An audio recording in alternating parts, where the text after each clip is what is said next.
तीसरे दिन शाम को लकड़कोट क्षेत्रांतर्गत सिद्धेश्वर देवाड़ा वरुण रोड राजूरा होते हुए किसान समाज यात्रा गोंड पिपरी पहुंची। कृषि उत्पन्न बाजार समिति परिसर में बने श्री गणेश मंदिर में पूजा कर कृषि उत्पन्न बाजार समिति के सभागृह में आयोजित एक कार्यक्रम में किसानों से संवाद साधा गया।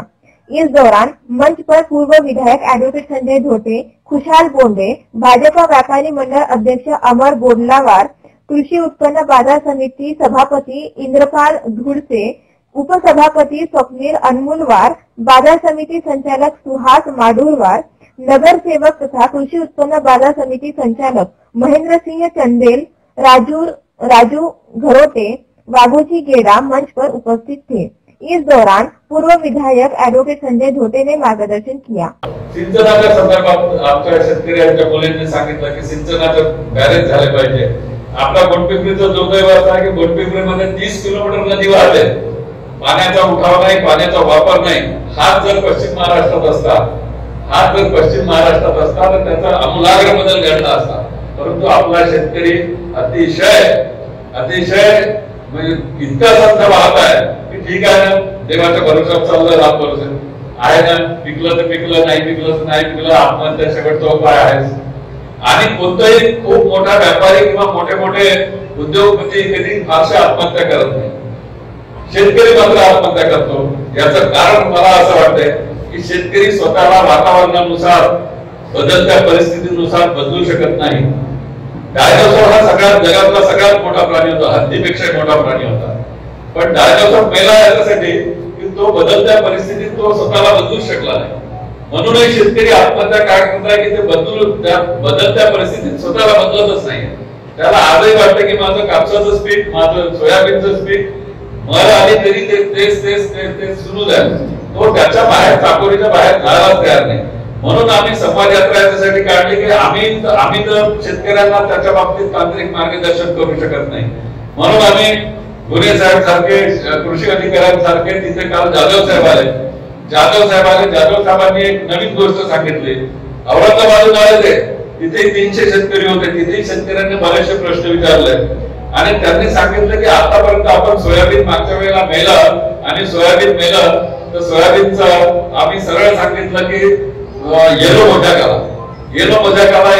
करा। आजही आमच्या शासन स्तरावर येलो मोजाकच आहे, पण त्यांनी सांगितलं की जेव्हा परीक्षणाअंती आम्ही शोधून काढलं की तो चारको रॉट नावाचा रोग होता, येलो मोजाक नव्हता। इस दौरान खुशहाल बोंडे ने मार्गदर्शन किया।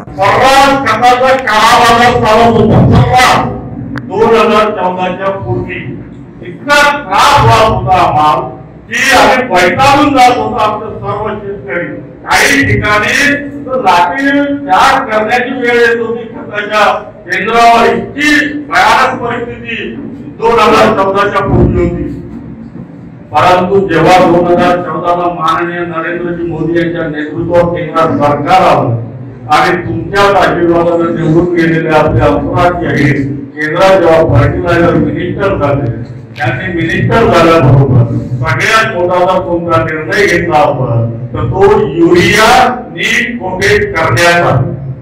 आणि जेव्हापासून युरिया नीट कोटेड केला तेव्हापासून मला सांगा, तुम्हाला 2014 पासून तर आतापर्यंत कधीतरी तुम्हाला त्या खतासाठी कोण्या दुकानापुढे 4 तास रांगेत उभं राहावं लागलं।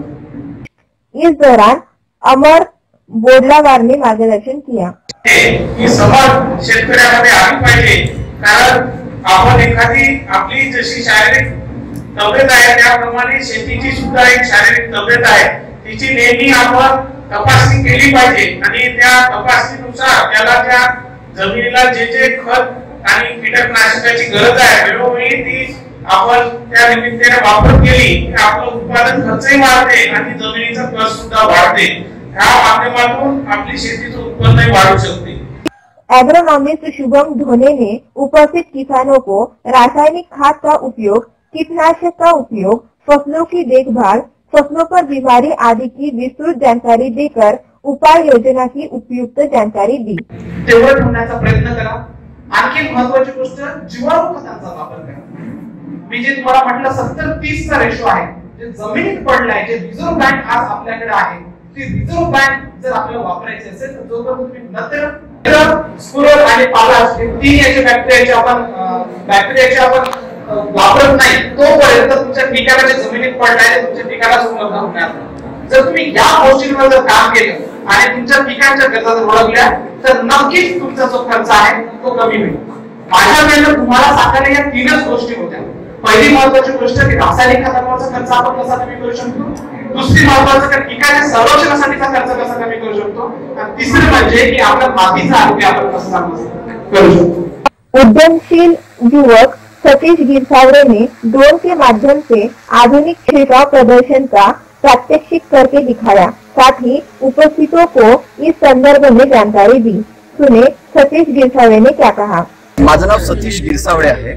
राजुरा विधानसभा क्षेत्राचे माजी आमदार श्री संजयजी धोटे यांनी 17 ते 19 जुलै या दरम्यान शेतकरी संवाद यात्रेचं आयोजन केलेलं होतं. जी यात्रा चिवतीपासून तर गोलपिपरीपर्यंत असे 2-3 दिवस फिरत आलेली आहे. आणि या यात्रेचा मुख्य उद्देशच होता की शेतकऱ्यांना वेगवेगळ्या प्रकारचं तांत्रिक मार्गदर्शन करणे आणि शेतीमधील नवीन तंत्रज्ञान शेतकऱ्यांपर्यंत पोहोचवणे, यालाच उद्देश ठेवून आज आम्ही गोंडपिपरीमध्ये ड्रोनचं प्रत्यक्ष प्रात्यक्षिक केलेलं आहे, ज्या माध्यमातून ड्रोनचा शेतीमध्ये कशा प्रकारे प्रभाव पडेल आणि ड्रोन शेतीमध्ये कशा प्रकारे उपयोगात पडेल याची संपूर्ण माहिती शेतकऱ्यांपर्यंत सांगितलेली आहे.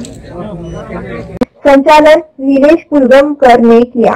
इस दौरान राजेंद्र गोहने, संजय येनमुले, हरीश खोबरे, आशीष मामेटपल्लीवार, संस्कार बोडलावार, सेवा सहकारी संस्था अध्यक्ष नितिन कोल्हापुरे, संजय येनमुले, सेवा सहकारी संस्था धाबा उपस्थित थे.